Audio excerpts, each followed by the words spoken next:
So I just got a call from the U.S. Census Bureau, which I returned promptly.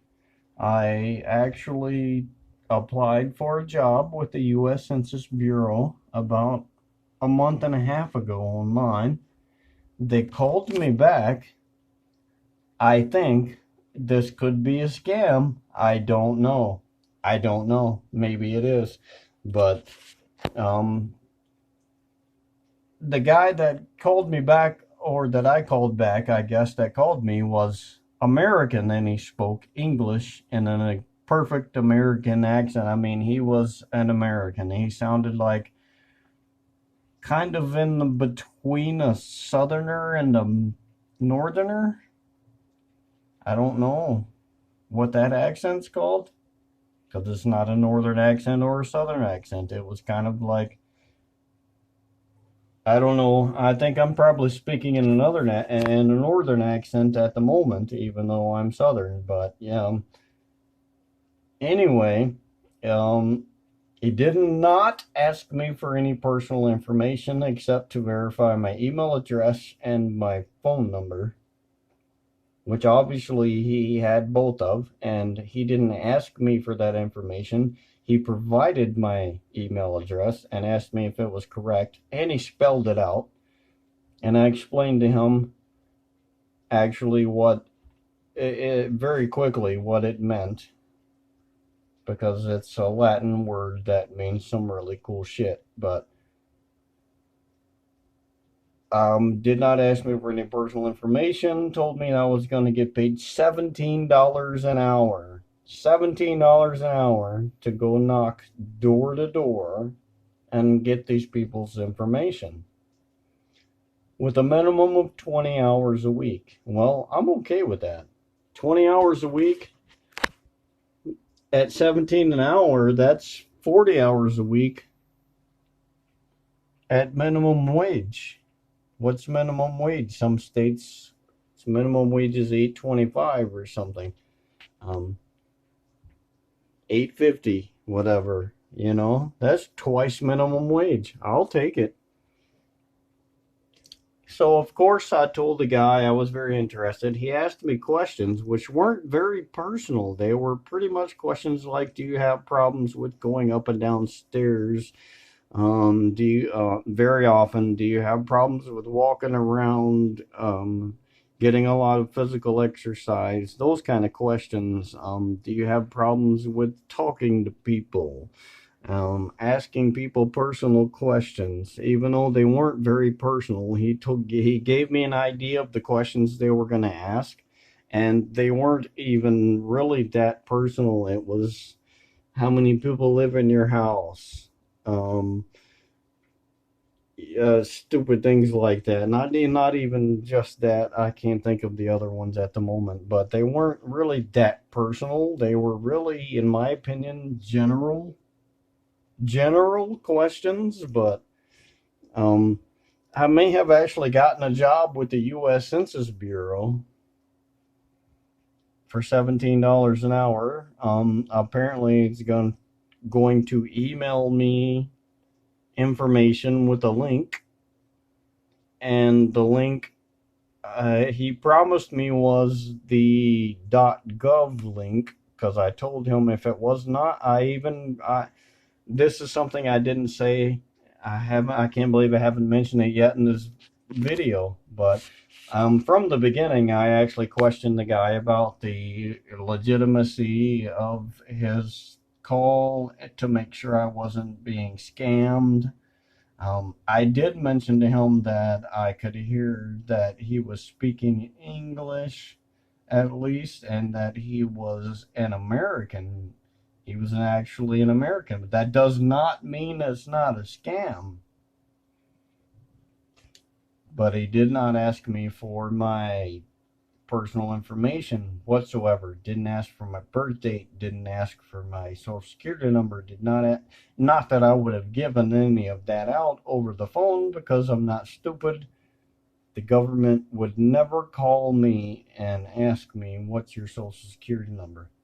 No one should ever ask you over the phone What is your social security number? If someone ever asks you over the phone, what is your social security number, you should be concerned. You should be very concerned. But I feel like this phone call may be legit because I did a month and a half ago apply for a job with the Census Bureau, and the only thing the guy wanted to verify with me was my email address and my phone number, which I had already given freely online on the website, so that was not private information. Never once did the guy ask me for private information. The questions he asked were questions like, um, you may have to walk up and down stairs a lot. Is that going to be a problem for you? Well, no, it's not going to be a problem for me. And then he asked me other questions similar to that, and other questions that were similar to, like, you have to talk to many different people. You have to ask them personal questions. And as I mentioned a while ago, earlier, they're not really personal questions. I mean, it's how many people live in the house. Um, and I said that earlier. That's not right. But other minuscule questions that are like something similar to, like, I guess, how long have you lived in this home? Which I guess is a very nice point for the Census Bureau because they want to know. Maybe the last time they took the census, which is every 10 years, 10 years ago, maybe there was a family of 19 people living in this motherfucker, and now you got two people living, maybe four people living as a family in this house. And, they want to know, how many people live in the house. Um, that's mainly the most, I'm assuming that's the most important part of the census is how many people are in each household. I'm not sure that I am correct about that, but I'm assuming that's mainly what's important, because they want to know how many people there are alive in the world at this moment, which is the point of the census. Um, by this moment in time, 2020, they want to know exactly how many people are alive. The problem is, here's my issue. After this 8-minute rant, I just ranted for probably 8 minutes, it seems like. Here's my issue. There's so many homeless people in the country that you just don't know. You don't know how many homeless people there are. A lot of people have talked to me in response to this as I brought it up, and a lot of people have said, "Oh, no, no, no, you don't understand." They actually do go and they question the homeless people and all this other stuff.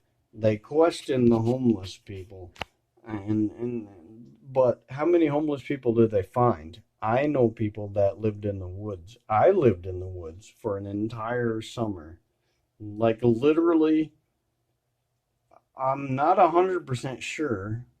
It may or may not have been during the 2010 census taking, but I think it may have been a year or two before that, year and a half before the census taking in 2010. But anyway, I was living in the woods. Now, when the census takers are going around, back then, obviously, they weren't doing census online as much as they are now.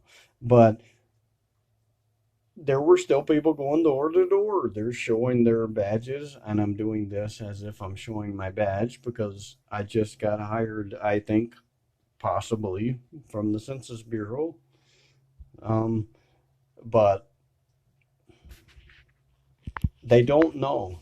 They just don't know how many actual people are in the population. Um, all the homeless people that are living in the woods, like I used to do, which I've done, for an entire summer, one time for 7 or 8 months, I think it was. I lived in the woods. I we did what we had to do. We hunted food. Well, we didn't really have to hunt food, to be honest, that much. I did it more for fun. We hunted food for fun, but we did get, we went to the food pantries. There were food pantries in the towns nearby. I mean, we got along. We could cook stuff over campfires. We could get boiling pots of water over campfires if you needed to boil noodles and shit like that. I mean, we did what we had to do. It was good. But that has nothing to do with the reason I brought this entire video up, which does have to do with the Census Bureau and whether or not you're getting a fake phone call. Because apparently, no matter how many years this bullshit is out, with all these people from India and other countries fucking calling us Americans, Australians, and Europeans and tricking us out of our money. Like, why does that keep happening? I don't know, but it keeps happening.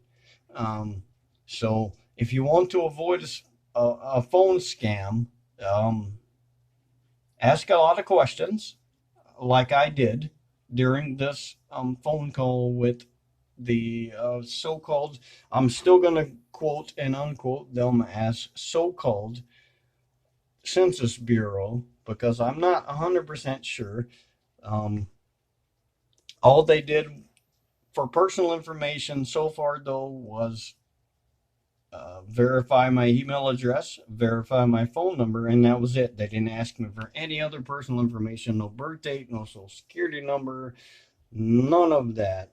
The guy on the phone with my questioning, I wish I would have called it on recording, the phone call on recording. The guy um, did tell me that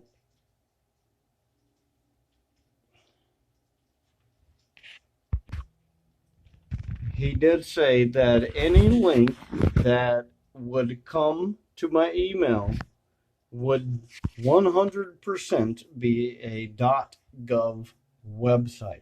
Now, I don't know if any of these um, scam companies have been smart enough to hack into the system enough to get a .gov website, a fake .gov website or not, and let's hope they didn't.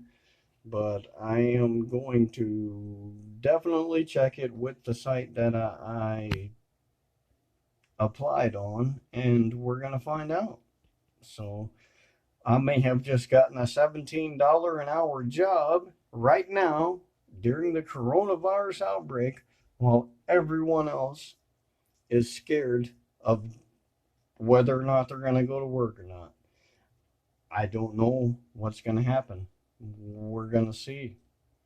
Until then, check out the next video, I guess, because that's going to give you your answer. And maybe I'll do a face reveal. If I get enough people, I'll do a real face reveal instead of the partial face reveal I did in this video. Anyway, let's hope I didn't just get scammed. I'm going to find out when the email comes. I'm going to actually check out, instead of clicking the link to the .gov site, I'm going to copy it down and look it up. And I'm going to compare it to the real .gov site if it's not the real .gov site. And let's hope I didn't get scammed.